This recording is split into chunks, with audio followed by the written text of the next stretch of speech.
Donc je disais, qui êtes-vous? Eh bien vous êtes pour beaucoup, pour un tiers, des membres d'écoles d'infirmières, de kinésithérapeutes, de sages-femmes, des étudiants en médecine et d'étudiants d'autres facultés que médecine, le droit en particulier. Et puis pour le reste, et ce qui nous fait énormément plaisir, des acteurs de soins dispersés dans le service public et dans les activités libérales, que ce soit des soignants, que ce soit des responsables institutionnels d'associations, des EHPAD, des maisons de retraite et des hôpitaux généraux. Beaucoup de collègues d'hôpitaux généraux sont venus, nous ont rejoints et ça nous fait extrêmement plaisir. Voilà, je remercie le président de l'université de nous avoir prêté cet amphithéâtre comme l'année dernière et vous voyez que le succès cette année est au moins aussi grand que celui de l'année dernière pour un sujet, disons-le, bien plus difficile.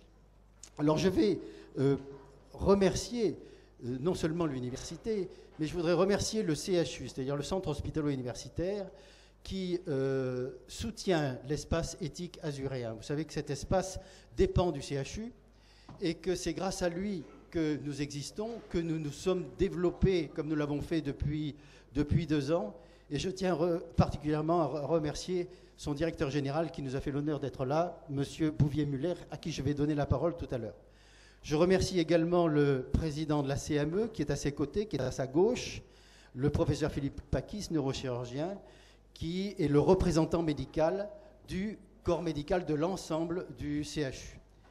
Et je remercie également le doyen Ben Chimol, qui est à sa gauche aussi, qui lui alors a une triple, quadruple ou quintuple casquette, puisque aujourd'hui il représente non seulement lui-même, le doyen de la faculté de médecine, mais aussi le président de l'université, M. Marouani, mais aussi le maire de la ville, M. Christian Estrosi, puisqu'il est au conseil municipal, et mais aussi le président du conseil général, M. Ciotti. Donc on lui passera la parole en dernier. Je passe la parole tout de suite au directeur général, M. Bouvier-Muller. Mesdames et messieurs, oui. Tout comme le professeur Grimaud, que je remercie au passage, je suis particulièrement heureux d'être présent ici.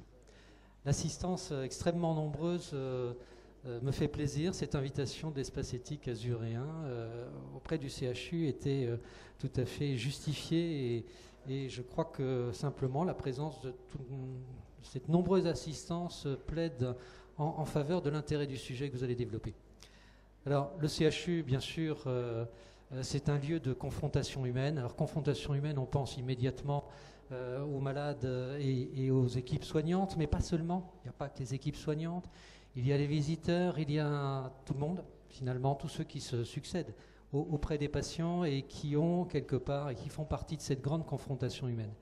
Une confrontation humaine qu'il faut regarder avec un double regard, celui de l'ethnologue et celui de l'anthropologue aussi, parce que votre sujet, qui n'est pas au tableau, mais qui sera tout à l'heure grâce à vos intervenants, sur la chronique d'une mort annoncée, est un sujet grave. En effet, l'hôpital, le CHU, c'est aussi un lieu de vie et un lieu de mort. Et donc, ça nécessite que, justement, on y confronte ce que l'humain a de plus important, c'est-à-dire ce qui lui sort du cœur.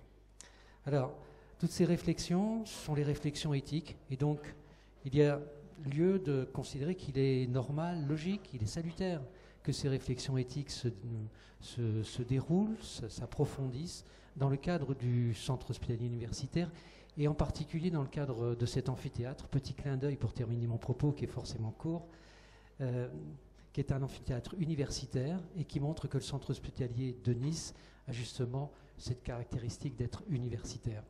Alors, avant de céder la parole au professeur Pakis, je voudrais remercier, outre le professeur Grimaud, et puis son équipe qui ont organisé ce colloque, tous les intervenants, nombreux, qui vont succéder à cette tribune et dont je suis sûr la qualité des prestations vous enchantera. Merci.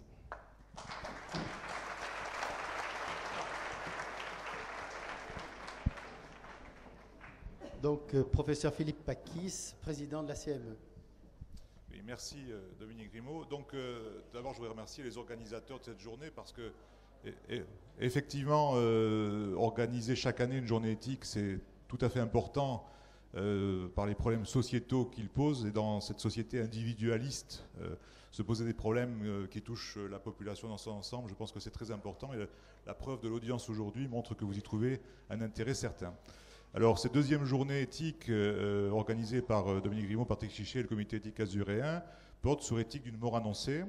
Bon, c'est un sujet grave, c'est un sujet auquel sont confrontés évidemment les soignants à l'hôpital et les familles des personnes malades à l'hôpital.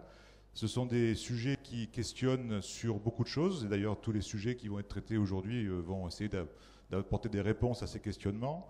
Et je voudrais insister particulièrement sur l'importance de cette relation entre le soignant, le soigné et le mourant, entre guillemets, et puis sa famille qui est à côté et qui bien souvent questionne beaucoup plus que la personne malade qui elle est dans une situation où il y a des difficultés qu'elle ne peut plus tout à fait comprendre ou tout à fait entendre.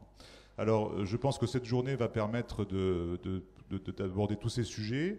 Ce sont des sujets graves, ce sont des sujets qui posent aussi des questionnements sur soi-même. C'est sûr que quand on est soignant et qu'on va être confronté à la mort de quelqu'un d'autre, on est par définition confronté à sa propre mort et donc à la fin de sa vie. Et c'est quelque chose que les soignants vivent tous les jours. Donc c'est aussi un problème important pour les soignants de savoir un petit peu aborder ces problèmes. Et ce n'est pas toujours appris à la faculté. Ça pose des problèmes personnels, des problèmes religieux, des problèmes éthiques, des problèmes psychologiques. Je crois qu'avoir un certain nombre de réponses à ces questions, c'est important. Et la journée d'aujourd'hui, j'espère, vous apportera quelques réponses. Je vous remercie.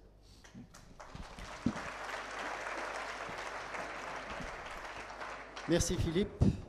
Je passe la parole donc au doyen Benchimol, qui, comme je vous l'ai dit tout à l'heure, représente plusieurs personnalités à la fois. Mais pour commencer, la tienne. Merci. Écoutez, moi je suis aussi impressionné que l'année dernière de voir cet amphithéâtre aussi plein montre l'intérêt et l'importance que les uns et les autres nous apportons aux aspects éthiques de notre profession. Alors, tu l'as dit Dominique, je représente plusieurs personnes, oui, effectivement. Mais si je représente plusieurs personnes, c'est parce que, en fait, on a su ouvrir nos débats vers ce qu'on va appeler la société civile et en fait vers ce qui se passe en dehors de l'université, en dehors de la faculté, en dehors de l'hôpital. Je veux bien entendu parler de la ville, de notre territoire, de notre département. Et il est clair aussi que les élus au plus haut niveau s'intéressent particulièrement à ce qui se passe dans l'enceinte de nos établissements, qu'il s'agisse de l'hôpital ou qu'il s'agisse de l'université. Et si effectivement l'excellence de notre recherche, l'excellence des soins est une préoccupation de l'ensemble des responsables, qu'ils soient au CHU, qu'ils soient à l'université, mais qu'ils soient aussi nos responsables de nos collectivités, les aspects humains, humanistes, ne sont pas absents des réflexions. Et le succès des journées de l'espace éthique est là pour le démontrer. Alors, je voudrais simplement dire deux choses. D'abord, c'est rendre hommage à l'espace éthique azuréen, structure du CHU, en lien bien sûr avec la faculté de médecine et l'université. Et je voudrais rendre hommage au travail dynamique considérable de Dominique Grimaud et qui est dans la lignée de ce qu'avait initié Gérald Quatrom avec la présence toujours attentive, discrète, mais ô combien efficace de Patrick Chichet. Et ça me rappelle aussi un peu les relations internationales. Les relations internationales, Gérald avait pris en charge les relations internationales à la faculté de médecine, en lien aussi avec le CHU. Et il a passé la main en toute discrétion à Pierre Marty. Et ces relations internationales sont florissantes. Eh bien, l'espace éthique azuréen a la place qu'il mérite aujourd'hui. Et c'est tout à fait bien. Mais l'espace éthique azuréen, je dirais, est pour moi la démonstration de l'importance de la réforme des universités. Je m'explique. La loi LRU a donné aux universités une autonomie et a permis une très très grande transversalité. Et le lien entre les différentes composantes s'épanouissent aujourd'hui grâce à cette loi. eh bien l'espace éthique azuréen et là, ce type de réunion montre combien il est important que dans l'université, en particulier la médecine, les sciences humaines, les lettres, eh bien, discutent entre elles et proposent des projets. Et la réflexion qui est celle d'aujourd'hui, eh bien, elle illustre parfaitement l'importance de cette loi parce qu'elle nous donne la possibilité, effectivement, d'un mixage entre les différentes composantes de notre université. La deuxième réflexion, c'est que on discute de sujets graves, la mort annoncée. Et cette mort annoncée, eh bien, on la vit au quotidien dans nos hôpitaux. Et il est vrai qu'on n'y réfléchit pas assez avant pour mieux l'appréhender. Alors moi, je voudrais vraiment rendre hommage à tous ceux qui vont défiler à cette tribune pour nous apporter leurs connaissances, leurs réflexions et faire mûrir celles des uns et des autres. Au-delà de cela, eh bien, c'est le doyen qui conclura en disant que c'est aussi une réflexion pour nos facultés, pour mieux former nos étudiants, justement, à des problèmes aussi graves que celui-ci, l'annonce d'une maladie grave, l'annonce d'une mort, la gestion de la mort et comment l'équipe doit se comporter vis-à-vis des malades et des familles. Alors, on l'a amorcé, cette réflexion, on l'a amorcé dès le début des études de médecine, dès le PCEM2, avec, dans notre centre de simulation, des séances de communication avec les malades et les familles, mais je crois que ceci doit nous inciter à aller encore plus loin et à créer dans nos enseignements eh bien, des modules spécifiques qui permettent à nos étudiants de demain, et à tous nos professionnels de santé d'ailleurs, hein, parce que je pense aux étudiants en médecine, mais l'ensemble des professionnels de santé, ceux qui s'occupent des malades, eh bien, sont impliqués dans cette réflexion pour mieux les former justement à mieux gérer ces situations ô combien graves, mais ô combien importantes dans la vie de tout un chacun. Voilà, merci encore Dominique, bravo pour l'organisation de ces réunions et je vous souhaite un très très bon congrès.